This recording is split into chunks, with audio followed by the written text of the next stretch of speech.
Hello students, good morning. हम बात कर रहे थे चैप्टर नंबर 24 और चैप्टर का नाम आता है ब्लड सर्कुलेटरी सिस्टम या रक्त परिसंचरण तंत्र। और इसमें हम बात करें ह्यूमन में या मनुष्य में।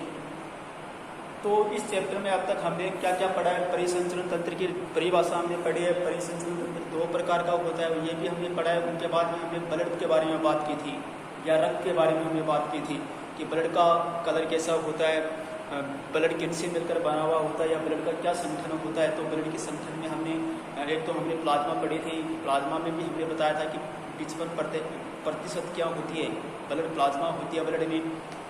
इसके साथ साथ में हमने प्लाज्मा का कंपोजिशन या संगठन भी पढ़ा था हमने, जिसमें हमने कार्बनिक अकार्बनिक पदार्थ पढ़े थे या प्लाज्मा में प्रेजेंट होते।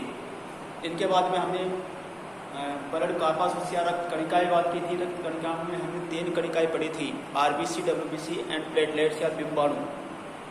ठीक है, आरबीसी की प्रॉपर्टीज भी हमने पढ़ी है, उसी प्रकार डब्ल्यूबीसी और बिम्बाणु के बारे में हमने पढ़ा था पीछे।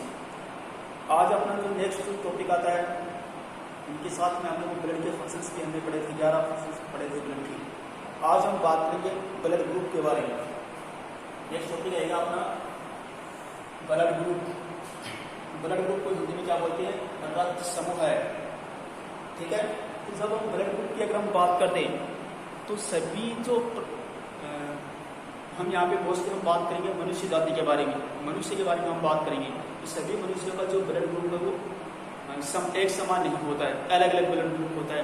आपने सुना भी होगा कि मेरा किसी का ए ब्लड ग्रुप होता है, किसी का बी होता है, किसी का AB होता है और किसी का वो ब्लड ग्रुप होता है। तो ब्लड ग्रुप के आधार पर जो ब्लड ग्रुप के आधार पर मनुष्य में ये वेराइटीज या डिफरेंटेशन या विविधता पाई जाती है। ठीक है, तो ब्लड ग्रुप को समझने से पहले सबसे पहले हम बात करेंगे प्रतिजन व प्रतिरक्षी के बारे में। प्रतिजन क्या होता है और प्रतिरक्षी क्या होता है उसके बारे में हम बात करेंगे। देखो मैंने यहाँ पे लिखा है, मैंने यहाँ पे प्रतिजन व प्रतिरक्षी का तुलनात्मक लिखा नहीं है। ठीक है, तो प्रतिजन को इंग्लिश में क्या बोलते हैं, एंटीजन। प्रतिजन को इंग्लिश में क्या बोलते हैं, एंटीजन। और प्रतिजन को हम शॉर्ट रूप में लिखते हैं AG। ठीक है ना, AG का अर्थ होता है एंटी और G का अर्थ होता है जन, एंटीजन। ठीक है, इसी प्रकार प्रतिरक्षी की अगर हम बात करें तो प्रतिरक्षी को इंग्लिश में बोलते हैं एंटीबॉडी। एंटीबॉडी जिसको हम शॉर्ट रूप से लिखते हैं AD। ठीक है, तो एंटीजन व एंटीबॉडी की अगर हम बात करें तो दोनों ही क्या होते हैं, ग्लाइकोप्रोटीन के बने हुए होते हैं। एंटीजन भी ग्लाइकोप्रोटीन की बनी हुई होती है और ये एंटीबॉडी भी ग्लाइकोप्रोटीन की बनी हुई होती है। अब ये ग्लाइकोप्रोटीन क्या होता है, देखो ग्लाइकोवर्ड बना है ग्लाइकोजन से। ग्लाइकोवर्ड किससे बना है, ग्लाइकोजन से। और ग्लाइकोजन क्या होता है, कार्बोहाइड्रेट होता है। ठीक है, प्रोटीन होगा, आपने पढ़ा ना, कार्बोहाइड्रेट, प्रोटीन एंड वसा, ये 3 क्या होते हैं, जैव अणु होते हैं। तो एंटीजन व एंटीबॉडी का निर्माण किनसे मिलकर के होता है, कार्बोहाइड्रेट व प्रोटीन के अणुओं से मिलकर के एंटीजन व एंटीबॉडी का निर्माण होता है। ठीक है, अब एंटीजन की अगर हम बात करें, देखो एंटीजन हमारी बॉडी में उपस्थित होती है, एंटीबॉडी भी हमारी बॉडी में उपस्थित है। कहाँ पे, ब्लड में। ठीक है, अब एंटीजन की जब हम बात करें तो एंटीजन क्या होते हैं, 2 प्रकार के होते हैं। एक होता है एंटीजन A और दूसरा होता है एंटीजन B। एंटीजन A और एंटीजन B। उसी प्रकार एंटीबॉडी भी क्या होती है, 2 प्रकार की होती है, एंटीबॉडी A और एंटीबॉडी B। यहाँ पे मैंने इसको कैपिटल लेटर में लिखा है, यहाँ पे मैंने इसको स्मॉल लेटर में लिखा है। ठीक है, अब पोजीशन या स्थिति की अगर हम बात करें कि एंटीजन कहाँ पे स्थित होता है और ये एंटीबॉडी कहाँ पे स्थित होती है, तो एंटीजन तो स्थित होता है आरबीसी की सतह पर, जबकि एंटीबॉडी स्थित होता है प्लाज्मा में। कहाँ पे स्थित होता है, प्लाज्मा में। ठीक है, तो जब मैंने यहाँ पे देखो, यहाँ पे आरबीसी का मैंने डायग्राम बनाया, आरबीसी में क्या प्रेजेंट होती है, ये एंटीजन प्रेजेंट होता है। और एंटीजन क्या होता है, एक तो A होता है, दूसरा क्या होता है, B होता है।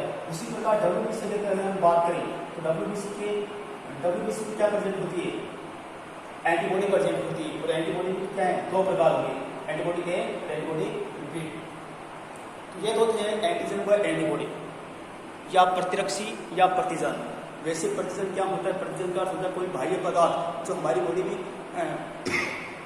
कोई बाह्य पदार्थ जो हमारी बॉडी में प्रवेश करता है वो क्या होता है, प्रतिजन होता है। ठीक है। और हमारी बॉडी उस प्रतिजन के विरुद्ध जिस मटेरियल का निर्माण करती है वो क्या होती है, एंटीबॉडी होता है, ठीक है ना। तो ये प्रतिजन हमारी बॉडी में पहले से ही प्रेजेंट है, लेकिन कोई बाह्य पदार्थ हमारी बॉडी में क्या कर रहा है, एंटर कर रहा है, हमारी बॉडी को इन्फेक्टेड कर रहा है, संक्रमित कर रहा है, ठीक है ना। उस कंडीशन में वो क्या होता है, वो भी क्या होता है, प्रतिजन होता है, लेकिन वो प्रतिजन क्या होता है, हार्मफुल होता है, हानिकारक होता है हमारी बॉडी के लिए। लेकिन ये प्रतिजन क्या होता है, हमारी बॉडी के लिए लाभदायक होती है, ठीक है। तो प्रतिजन क्या होता है, कोई बाह्य पदार्थ जो हमारी बॉडी में प्रवेश कर रहा है और हमारे लिए क्या होता है, हानिकारक होता है, तो उसको हम क्या बोलते हैं, प्रतिजन। और हमारी बॉडी क्या कर रही है, उस प्रतिजन की विरुद्ध या उसको नष्ट करने के लिए जिस मटेरियल का निर्माण करती है उसको हम क्या बोलते हैं, एंटीबॉडी, ठीक है, एंटीबॉडी। तो ये नेचुरल रूप से या प्राकृतिक रूप से हमारी बॉडी में ये एंटीजन ए और एंटीजन बी प्रेजेंट होती है, जो कि कहाँ पे उपस्थित होती है, आरबीसी की सतह पर उपस्थित होती है। जबकि ये एंटीबॉडी कहाँ पे स्थित होती है, प्लाज्मा में, ठीक है, प्लाज्मा में या फिर डब्ल्यूबीसी में। अब हम बात करते हैं अपना जो ब्लड ग्रुप का ब्लड ग्रुप के बारे में। तो ब्लड ग्रुप के बारे में सबसे पहले बताया था, एक साइंटिस्ट आता है, लेड स्टीनर साइंटिस्ट, सन 1900 में। तो सन 1900 में लेड स्टीनर साइंटिस्ट ने सबसे पहले ब्लड ग्रुप के बारे में बताया। उसने एक अपना सिस्टम दिया था, उस सिस्टम को बोलते हैं एबीओ सिस्टम। तो एबीओ सिस्टम किसके द्वारा दिया गया है, एबीओ सिस्टम लेड स्टीनर के द्वारा दिया गया। कब है, सन 1900 में। और 1930 का नोबेल प्राइज है वो भी इसी को ही मिला था। लेड स्टीनर कब दिया था, 1900 में। और 30 साल बाद, इसके 30 साल बाद सन 1930 में इसको क्या मिला, नोबेल प्राइज, नोबेल प्राइज, ठीक है ना। जो अनुसंधान का सबसे बड़ा पुरस्कार होता है वो इसको सन 1930 में मिला। उनके बाद में हमने देखो एंटीजन के आधार पर, एंटीजन के आधार पर जो ब्लड ग्रुप होते हैं उसको दो सिस्टम में डिवाइड कर दिया, ब्लड को दो सिस्टम में डिवाइड कर दिया। ब्लड में दो प्रकार की सिस्टम होती है, इसके आधार पर, एंटीजन के आधार पर। तो एक सिस्टम को क्या होगा, एबीओ सिस्टम, दूसरा सिस्टम क्या होगा, आरएच सिस्टम।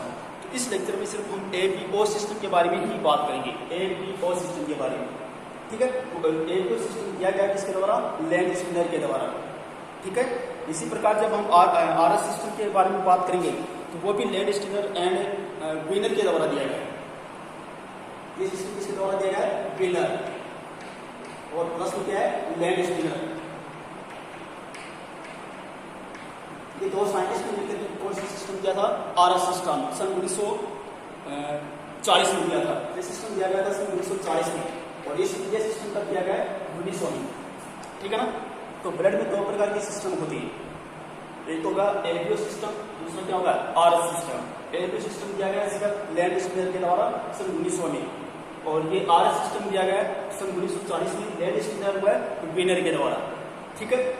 अब देखो एबीओ सिस्टम के अकॉर्डिंग ब्लड में 3 ग्रुप होते हैं, या ब्लड के 3 ग्रुप होते हैं, ए, बी एंड ओ, ठीक है। लेकिन सन 1902 में एक नए ब्लड ग्रुप की पहचान हुई, इसको कौन नाम दिया गया, एबी ब्लड ग्रुप। इस प्रकार एक मनुष्य जाति में 4 प्रकार के ब्लड ग्रुप होते हैं, ठीक है ना। एबी सिस्टम के अकॉर्डिंग ब्लड ग्रुप कितने प्रकार के हैं, 3 प्रकार के, कौन कौन से, ए, बी और ओ। लेकिन सन 1902 में एक नए ब्लड ग्रुप की पहचान हुई, इसको बोलते हैं एबी ब्लड ग्रुप या एबी रक्त समूह, ठीक है, सन 1902 में।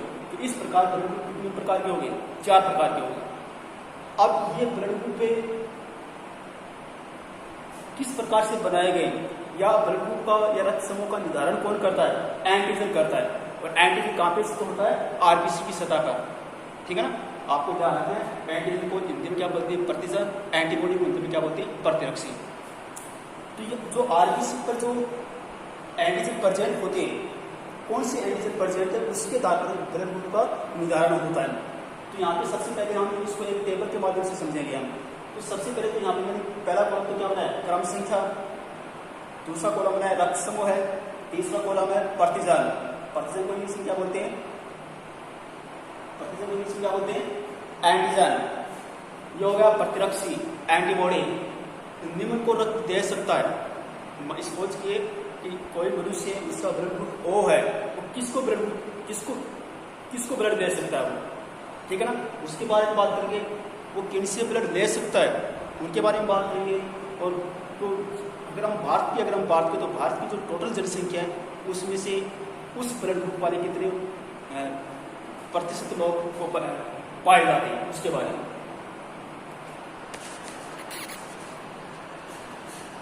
ठीक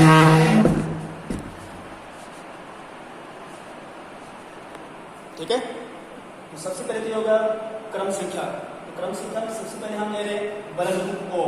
सबसे पहला ब्लड ग्रुप क्या है? ओ। ओ को हम बोलते हैं सार्वत्रिक दाता।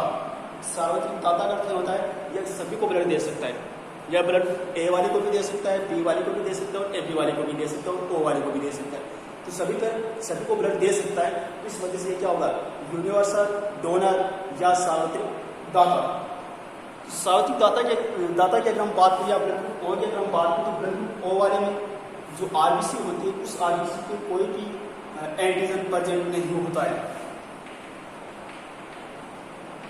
कोई भी एंटीजन प्रेजेंट नहीं होता है, एब्सेंट होती है।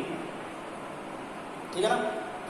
जिस मनुष्य का ब्लड ग्रुप ओ होता है उनकी आरबीसी पर कोई भी एंटीजन नहीं होता है। एंटीजन के बारे में बात करते हैं। एंटीजन दो प्रकार की होती है, एंटीजन ए और एंटीजन बी। तो यहाँ पे ना तो एंटीजन ए होता है ना एंटीजन बी होता है, यानी एंटीजन क्या होते हैं? अनुपस्थित होते हैं। लेकिन यहाँ पे एंटीबॉडी प्रेजेंट होती है। इसके ब्लड ग्रुप में एंटीबॉडी प्रेजेंट होती है। अब एंटीबॉडी कहाँ पे प्रेजेंट है? या तो प्लाज्मा में होगी या फिर डब्ल्यूबीसी में होगी। तो यहाँ पे एंटीबॉडी प्रेजेंट है। तो एंटीबॉडी कौन सी प्रेजेंट होती है? दोनों प्रेजेंट होती है, ए व बी। ठीक है ना। एंटीबॉडी क्या होगी? दोनों प्रेजेंट होगी। अब ये किसको ब्लड दे सकता है? पहले भी मैंने बात की सार्वत्रिक दाता है, सभी को ब्लड दे सकता है। ये ए वाले को भी ब्लड दे सकता है, बी वाले को भी ब्लड दे सकता है, ए बी वाले को भी दे सकता है, और ओ वाले को भी दे सकता है। तो चार प्रकार के ब्लड ग्रुप वाले मनुष्य प्रेजेंट है, तो चारों वाले को वो दे सकता है। तो ये क्या होगा? सार्वत्रिक दाता होगा। अब ये खुद किन से ब्लड दे सकता है? सिर्फ ओ वाले से ले सकता है। मनुष्य जिसका ब्लड ग्रुप ओ होता है वो सभी को दे सकता है, लेकिन ले किससे सकता है? सिर्फ ओ वाले से ही ले सकता है। ठीक है। अब भारत में प्रतिशत की अगर हम बात करें, टोटल जनसंख्या जो भारत की जो टोटल जनसंख्या है उसमें से ओ ब्लड ग्रुप वाले कितने प्रतिशत है? तो 34.5% जो लोग हैं टोटल जनसंख्या का, उसका ब्लड ग्रुप क्या होता है? ओ होता है। ठीक है। अब दूसरा ब्लड ग्रुप आता है ए ब्लड ग्रुप। तो जब आप ए ब्लड ग्रुप की अगर हम बात करें तो ए ब्लड ग्रुप में जो प्रतिजन होता है या एंटीजन होता है वो होता है ए एंटीजन। एंटीबॉडी कौन सी होती है? बी होती है, अपोजिट, विपरीत। एंटीजन कौन सा है? ए। एंटीबॉडी क्या होगा? बी होगा। अब ये किसको ब्लड दे सकता है? या तो ए वाले को दे सकता है या फिर ए बी वाले को दे सकता है। ठीक है ना। या तो वो ए वाले को दे सकता है या फिर ए बी वाले को दे सकता है। ठीक है। किससे ब्लड दे सकता है? वो ओ वाले से ले सकता है। इसीलिए अपने में बात की कि ओ ब्लड ग्रुप सभी को दे सकता है। ठीक है ना। तो ओ वाले से ये ले सकता है और ए वाले से ले सकता है। ठीक है। और भारत में इसकी प्रतिशत कितनी है? 23.5%। ठीक है। इसी प्रकार ब्लड ग्रुप बी की अगर हम बात करें तो ब्लड ग्रुप बी में एंटीजन क्या होगा? आरबीसी में जो एंटीजन वो क्या होगा? बी एंटीजन होगा, केवल बी एंटीजन। ठीक है। एंटीबॉडी क्या होगी? ए होगी। मैंने आपने इसको कैपिटल लेटर में लिखा, इसको स्मॉल लेटर में लिखा है एंटीबॉडी। ठीक है। अब ये निम्न ग्रोथ दे सकता है किसको वाले को? बी ब्लड ग्रुप वाला तो बी वाले को दे सकता है और ए बी वाले को दे सकता है। ठीक है ना। अगर ब्लड ग्रुप ए है तो वो ए वाले को दे सकता है और ए बी वाले को दे सकता है। ठीक है। और किन से ले सकता है? ओ से ले सकता है और बी से ले सकता है। और भारत में इसकी जो प्रतिशत आती है वो आती है 34.5% जो लोग हैं वो बी ब्लड ग्रुप वाले होते हैं। अब हम चौथा ब्लड ग्रुप बात करते हैं ए बी। अब ए बी क्या होता है? सार्वत्रिक ग्राही होता है, सभी से ब्लड दे सकता है। ये सभी को ब्लड दे सकता है और ये सभी से ब्लड ले सकता है। तो इसमें क्या होती है? एंटीजन दोनों होती है। इसमें एंटीजन क्या होते हैं? दोनों होते हैं, लेकिन एंटीबॉडी एब्सेंट होती है। एंटीबॉडी यहाँ पे क्या है? एब्सेंट होती है इसमें। तो ये आपको ओ और ए बी में ध्यान रखना है। ए बी में ओ ब्लड ग्रुप वाले में क्या है? एंटीजन क्या होते हैं? एब्सेंट होते हैं। जबकि ए बी ब्लड ग्रुप में एंटीबॉडी एब्सेंट होती है। एंटीबॉडी क्या होती है? एब्सेंट होती है। इसी प्रकार अगर हम ए बी ब्लड ग्रुप को किसको ब्लड दे सकता है? सिर्फ ए बी वाले को ही ब्लड दे सकता है, लेकिन सबसे ब्लड वो ले सकता है। यानी ये ए वाले से भी ब्लड दे सकता है, बी वाले से भी ब्लड दे सकता है, ए बी ओ दोनों से ब्लड दे सकता है। तो भारत में इसकी प्रतिशत है 7.5% जो लोग होते हैं वो ए बी ब्लड ग्रुप वाले होते हैं। ठीक है। अब ये जो सिस्टम दिया गया था लैंड स्टीनर के द्वारा सन 1900 में दिया गया था ये। और इस सिस्टम के अकॉर्डिंग जो ब्लड ग्रुप है वो 4 प्रकार के होते हैं। ओ ब्लड ग्रुप या ओ रक्त समूह है, ए बी व ए बी ब्लड ग्रुप। ठीक है ना। तो हमने यहाँ पे क्या पढ़ा है? कि 4 ब्लड ग्रुप है, इसमें कौन सी एंटीजन होती है, कौन सी एंटीबॉडी होती है, किसको ब्लड दे सकता है, किससे ब्लड दे सकता है, और भारत की अगर हम बात करें, इंडिया की अगर हम बात करें, तो टोटल जनसंख्या में इसका प्रतिशत कितना है, वो अब तक हमने पढ़ा है। तो 1900 में ये देने के बाद, ये सिस्टम सन 1900 में दे दिया गया। उस 1900 में देने के बाद सन 1924 की अगर हम बात करें, तो सन 1924 में एक साइंस आता, बर्नस्टीन नाम का एक साइंटिस्ट था। उसने क्या बताया कि मनुष्य का जो ब्लड ग्रुप होता है वो एक आनुवंशिक लक्षण होता है। AB व O रक्त समूह मनुष्य का एक आनुवंशिक लक्षण होता है। अब आनुवंशिक लक्षण क्या होता है? एक ऐसा लक्षण जो एक पीढ़ी से दूसरी पीढ़ी में गमन करता है। एक ऐसा लक्षण जो एक पीढ़ी से दूसरी पीढ़ी में गमन करता है, तो ऐसे लक्षण को हम क्या बोलते हैं? आनुवंशिक लक्षण बोलते हैं। ठीक है, पहले फादर है, फादर से बेटी में जाएगा, बेटी से दूसरी बेटी में जाएगा, यानी एक पीढ़ी से दूसरी पीढ़ी में ट्रांसफर हो रहा है ब्लड ग्रुप। ठीक है ना।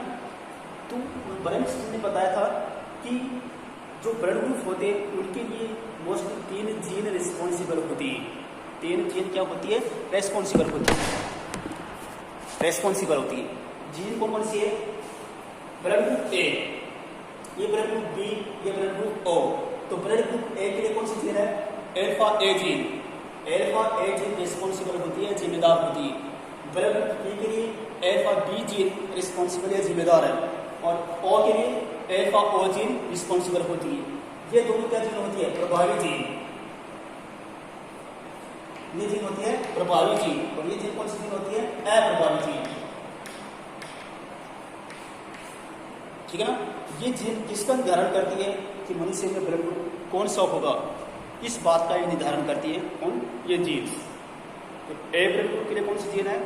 यदि किसी मनुष्य का ब्लड ग्रुप ए होता है तो उसमें कौन सी जीन प्रभावी होती है? अल्फा ए जीन प्रभावी होती है। ठीक है ना। यदि मनुष्य में अल्फा बी जीन प्रभावी है तो कौन सा ब्लड ग्रुप होगा? बी होगा। यदि अल्फा ओ जीन अगर प्रभावी है तो उस कंडीशन में कौन सा होगा?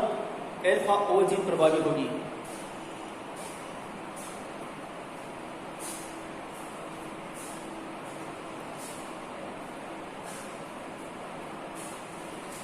मान लीजिए अगर ये दोनों जीन प्रभावी है, ये दोनों जीन प्रभावी है, उस कंडीशन में ब्लड ग्रुप क्या होगा?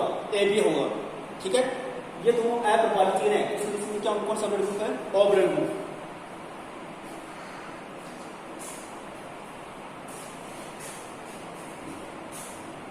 उनके बाद में एक आता है आश्लेषण। आश्लेषण की अगर हम बात करें, आश्लेषण की प्रक्रिया कब होती है?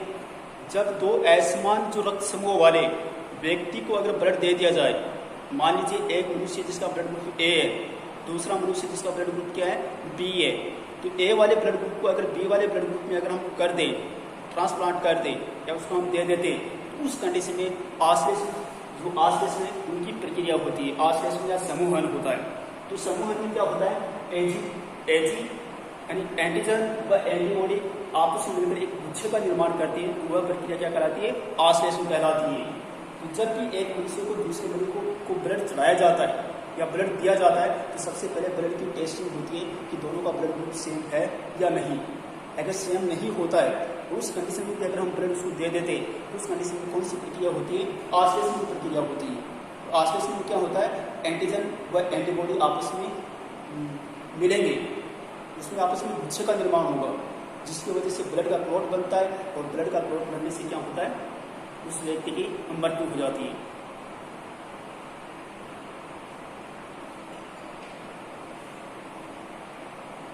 ठीक है। तो यहाँ पे हम जो बर्नस्टीन के बारे में बात करें, तो बर्नस्टीन ने सिर्फ एक ही बात कही थी कि मनुष्य का दो बात बताइए कि ब्लड ग्रुप मनुष्य का एक आनुवंशिक लक्षण होता है, और इसके लिए 3 जीन रेस्पॉन्सिबल या जिम्मेदार होती है। ठीक है। तो उसने यह भी बताया कि यह जो ब्लड ग्रुप होता है, यह ब्लड ग्रुप एक पीढ़ी से दूसरी पीढ़ी में ट्रांसफर होता है, और ब्लड ग्रुप यानी फादर व मदर का जो ब्लड ग्रुप है वह ही निर्धारण करता है कि उसके बच्चे का ब्लड ग्रुप क्या होता है। ठीक है ना। तो आगे हम टेबल में पढ़ेंगे कि यदि फादर का ब्लड ग्रुप क्या होता है, अगर फादर का ब्लड ग्रुप ये है, मदर का ब्लड ग्रुप ये, तो बच्चे का ब्लड ग्रुप क्या हो सकता है, तो उसके बारे में हम बात करते हैं। तो यहाँ पे हम जो बर्नस्टीन के द्वारा जो हेरेडिटरी जो लक्षण होता है या फिर आनुवंशिक जो लक्षण होता है उसके बारे में हम बात कर रहे हैं, तो उसके आधार पर एक फादर का एक पिता का जो जो रक्त समूह होता है या ब्लड ग्रुप होता है और माता का जो ब्लड ग्रुप होता है, तो उनसे उत्पन्न होने वाले जो संतान है उसमें क्या ब्लड ग्रुप हो सकता है, तो उसका हम पहले से निर्धारण कर सकते हैं। ठीक है, जैसे कि यहाँ पे मैंने एक टेबल बनाई है। सबसे पहला कॉलम है ब्लड ग्रुप का, और ब्लड ग्रुप किसका है, पिता का और माता का है। और यहाँ पे अगर पिता का ब्लड ग्रुप ओ होता है, माता का ब्लड ग्रुप अगर ओ है, दोनों का ब्लड ग्रुप यदि समान है ओ एंड ओ, तो 100% बच्चे का ब्लड ग्रुप क्या होगा, ओ होगा। ठीक है ना। यदि माता का ब्लड ग्रुप और पिता का ब्लड ग्रुप ओ होता है या दोनों का सेम ब्लड ग्रुप होता है, तो उस कंडीशन में ब्लड ग्रुप क्या होगा, ओ होगा। दूसरी कंडीशन की अगर बात करें, यदि पिता का ब्लड ग्रुप ओ है और माता का ब्लड ग्रुप क्या है, ए है, दोनों में डिफरेंट ब्लड ग्रुप है। इसको हमने माना है कि पिता का ब्लड ग्रुप ओ है जबकि माता का ब्लड ग्रुप क्या है, ए। तो बच्चे का ब्लड ग्रुप क्या होगा, या तो ओ होगा या फिर ए होगा, दोनों में से एक होगा। क्यों होगा, इसके लिए रिस्पॉन्सिबल चीज कौन सी होती है, एल्फा जीन, एल्फा ओ। ठीक है, इसके लिए रिस्पॉन्सिबल चीज कौन सी है, एल्फा ए। या तो ये डोमिनेट होगी, जीन कौन सी होगी, ये डोमिनेट होगी, या कौन सी जीन डोमिनेट होगी, या प्रभावी कौन सी जीन होगी, दोनों में से एक प्रभावी जीन होगी। अगर ये प्रभावी जीन होती है तो ब्लड ग्रुप क्या होगा, ओ होगा। यदि ये प्रभावी जीन होगी तो ब्लड ग्रुप क्या होगा, ए होगा। ठीक है, तो बच्चे भी ब्लड ग्रुप ओ भी हो सकता है और ए भी हो सकता है। सिर्फ ओ या तो ओ होगा या फिर ए होगा, ए भी नहीं होगा, ना बी होगा। ठीक है, इसी प्रकार जब हम तीसरी कंडीशन की अगर हम बात करें, तो पिता का ब्लड ग्रुप क्या है, ओ है, माता का ब्लड ग्रुप क्या है, बी। इसके लिए कौन सी रिस्पॉन्सिबल जिम्मेदार जीन कौन सी है, एल्फा ओ। इसके लिए कौन सी है, एल्फा बी। तो या तो ये होगा या फिर ये होगा, या तो ब्लड ग्रुप ओ होगा या फिर ब्लड ग्रुप बी होगा। ठीक है ना। तो हम जीन की बात करें, जीन होते क्या है, मेंडल के बारे में आपने पढ़ा होगा। मेंडल ने जीन को नाम दिया था फैक्टर या कारक कहा था उसे। ठीक है ना। और जीन क्या होती है, जो अपने जो बाह्य लक्षण होती है, उस बाह्य लक्षण को कंट्रोल करने के लिए या नियंत्रित करने के लिए हमारे शरीर में एक जीन होती है जो उस बाह्य लक्षण को क्या करती है, नियंत्रित करती है, कंट्रोल करती है, वह एक पीढ़ी से दूसरी पीढ़ी में ट्रांसफर करने का कार्य करती है जीन। अब एक लक्षण के लिए दो जीन होती है या दो एरियल हो सकती है। तो उनमें से एक तो क्या होती है, प्रभावी होती है, और दूसरी क्या होती है, अप्रभावी जीन होती है। एग्जाम्पल आप समझ सकते हो, जैसे कि बालों का कलर। तो बालों का कलर, अपने जो बालों का जो कलर है वो दो कलर होते हैं मोस्टली, या तो क्या होंगे, काले होंगे या फिर क्या होंगे, व्हाइट या सफेद कलर के होंगे बाल। तो अपना जो बालों का कलर ब्लैक होना या काला होना या ब्लैक होना कौन सा लक्षण है, प्रभावी लक्षण। ठीक है ना। इसके लिए कौन सी जीन है, जैसे बालों को कंट्रोल करने वाली जो ब्लैक कलर की जो जीन है या ब्लैक को कंट्रोल करने वाली जीन को क्या, प्रभावी। ठीक है। लेकिन यदि हमारे बालों का कलर व्हाइट कलर है, तो उस कंडीशन में जो दूसरी जीन है वो क्या हो जाती है, प्रभावी हो जाती है, और काले कलर की जो जीन है वो अप्रभावी हो जाती है। तो सेम टू सेम कंडीशन यही है, दो जीन है, एक जीन तो क्या कर रही है, एक जीन तो क्या कर रही है, ब्लड ग्रुप ओ करवा रही है, दूसरा जीन क्या कर रही है, ब्लड ग्रुप ए करवा रही है। तो दोनों में से एक ही डोमिनेट होगी, एक ही प्रभावी होगी। ठीक है। तो यदि ये चीज प्रभावी हो रही है तो ब्लड ग्रुप क्या होगा, ओ होगा। यदि ये चीज प्रभावी हो रही है तो ब्लड ग्रुप क्या होगा, बी होगा। नेक्स्ट कंडीशन की बात करते हैं, यदि पिता का ब्लड ग्रुप ओ ही है लेकिन माता का ब्लड ग्रुप क्या है, ए भी, उस कंडीशन को कौन सी जीन होगी, एक होगी एल्फा ओ। यहाँ पे ए को प्रोवाइड करने वालों से alpha A and alpha B. ठीक है। तो या तो ब्लड ग्रुप क्या हो सकता है, अब देखो, अब यहाँ पे दो डोमिनेंट जीन आ गए। जीन क्या होगी, दो जीन वो भी डोमिनेंट है, प्रभावी जीन है। इनके प्रभाव को तो वो कभी उत्पन्न नहीं होने देगी। ठीक है। तो यहाँ पे ब्लड ग्रुप ओ नहीं हो सकता, ओ ब्लड ग्रुप हो ही नहीं सकता। क्यों नहीं हो सकता, क्योंकि यहाँ पे दोनों प्रभावी जीन है। यदि ये प्रभावी होगी, यदि ये अप्रभावी होगी, तब उस कंडीशन में कौन सा होगा, ये प्रभावी हो जाएगी। यहाँ पे ब्लड ग्रुप क्या हो सकता है, या तो ए हो सकता है या फिर बी हो सकता है। ठीक है। या तो ब्लड ग्रुप ए हो सकता है या ब्लड ग्रुप बी हो सकता है। ठीक है। या तो ये चीज प्रभावी होगी या फिर ये चीज प्रभावी होगी। अगर ये चीज प्रभावी हो रही तो ब्लड ग्रुप ए हो जाएगा, यदि ये चीज प्रभावी हो रही तो ब्लड ग्रुप क्या होगा, बी हो जाएगा। अब पांचवी कंडीशन की अगर हम बात करें, अब मान लीजिए पिता का ब्लड ग्रुप ए है और माता का ब्लड ग्रुप ए। पिता का ब्लड ग्रुप क्या है, ए, और माता का ब्लड ग्रुप ए। यहाँ पे प्रभावी जीन क्या है? अल्फा ए जीन। पिता में भी अल्फा ए जीन प्रभावी है और माता में भी क्या है? अल्फा ए जीन प्रभावी है। तो उस कंडीशन में दूसरी जीन कौन सी होगी? अल्फा ओ। तो अल्फा ओ होगी, या तो अल्फा ए जीन प्रभावी होगी या फिर अल्फा ओ जीन प्रभावी होगी। तो ब्लड ग्रुप क्या होगा? या तो ओ होगा या फिर ए होगा। क्या होगा? या तो ओ होगा या फिर ए होगा। ठीक है। छठे कंडीशन की अगर हम बात करें तो छठे कंडीशन क्या है? पिता का ब्लड ग्रुप क्या है? ए, जबकि माता का ब्लड ग्रुप क्या है? बी। यहाँ पे अल्फा ए व अल्फा बी, यही है ना? अल्फा ए व अल्फा बी, यही है। दो डोमिनेंट जीन है लेकिन ये अलग अलग है। तो ये अलग अलग होंगी, इसके साथ में क्या है? अल्फा ओ जीन भी, जो कि क्या है? अप्रभावी। तो यहाँ पे ब्लड ग्रुप क्या हो सकती है? यहाँ पे ब्लड ग्रुप 4 हो सकती है। यदि ये जीन प्रभावी होगी तब क्या ब्लड ग्रुप क्या होगा? ए होगा। यदि ये जीन प्रभावी हो रही है तो ब्लड ग्रुप क्या होगा? बी होगा।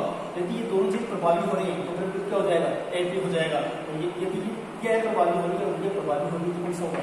ब्लड ग्रुप ओ हो जाएगा। अब हम बात करते हैं पिता का ब्लड ग्रुप क्या है? ए माना हमने। माता का ब्लड ग्रुप क्या है? A B. ठीक है। तो उस कंडीशन में ब्लड ग्रुप क्या होगा? ए बी या ए बी या ए बी। क्यों होगा?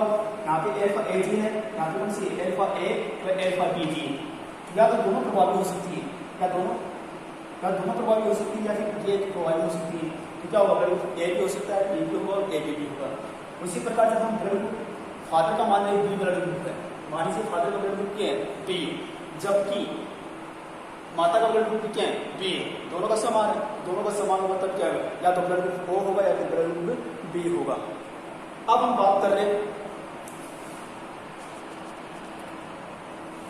9वें कंडीशन में हम बात करते हैं फादर का ब्लड ग्रुप बी है, जबकि मदर का ब्लड ग्रुप क्या है? A B. उस कंडीशन में ब्लड ग्रुप क्या होगा? या तो ए होगा या बी होगा या फिर ए बी होगा। इसी प्रकार जब हम दोनों का ब्लड ग्रुप ए बी है, माता का ब्लड ग्रुप क्या है? ए बी है, ये पिता का ब्लड ग्रुप क्या है? ए बी है। उस कंडीशन में ब्लड ग्रुप क्या होगा? या तो ए होगा या बी होगा या फिर ए बी होगा। ठीक है। तो ये क्या हो गई? Blood group. तो इस प्रकार देखो हमने देखा है कि ये फादर और मदर इससे उत्पन्न होने वाले संतान का जो ब्लड ग्रुप क्या हो सकता है वो पहले से हमें क्या डिटरमाइनेटेड है या निर्धारित है। तो इस वजह से जो ब्लड ग्रुप होता है प्रेन स्टडी के अकॉर्डिंग, ये जो ब्लड ग्रुप होता है ये मनुष्य का एक आनुवंशिक लक्षण होता है। ठीक है। तो ये तो होगा ब्लड ग्रुप के बारे में। तो ब्लड ग्रुप के बारे में आपको क्या क्या ध्यान रखना है? सबसे पहली बात ये याद रखनी है कि मनुष्य जाति की अगर हम बात करें तो मनुष्य जाति में जो ब्लड ग्रुप होते हैं उसमें आपको विभिन्नताएं पाई जाती है कि सभी मनुष्य का ब्लड ग्रुप सेम नहीं होता या ब्लड सेम नहीं होता है। ठीक है। अब दूसरी बात आपको याद रखनी है, जो एंटीजन के आधार पर एंटीजन क्या होते हैं, एंटीबॉडी क्या होते हैं, ये भी मैंने आपको अभी बताया। तो क्या विभिन्नताएं होती है और क्या समानताएं होती है वो मैंने अभी आपको बताई है। तो एंटीजन के आधार पर मनुष्य शरीर में 2 प्रकार के सिस्टम पाए जाते हैं। पहला सिस्टम तो कौन सा होता है? ए बी सिस्टम, जो आज हमने बात की। और दूसरा सिस्टम कौन सा होता है? आर सिस्टम, जो कल हम इसके बारे में बात करेंगे। तो ए बी सिस्टम किसके द्वारा दिया गया है? लैंड स्टीनर एक साइंटिस्ट है, उसके द्वारा ये सिस्टम दिया गया था सन 1900 में। और इस काम के लिए उसे क्या मिला? सन 1920 का नोबेल प्राइज भी मिला। ठीक है। तो लैंड स्टीनर ने क्या बताया था? लैंड स्टीनर ने बताया कि मनुष्य जाति में 3 प्रकार के ब्लड ग्रुप होते हैं। ए बी ओ सिस्टम बोला ना, A blood group, B blood group, वो है ओ ब्लड ग्रुप होती है। लेकिन सन 1902 में क्या हुआ? एक नए ब्लड ग्रुप की पहचान हुई या खोज हुई, जिसको हम बोलते हैं ए बी ब्लड ग्रुप। ठीक है।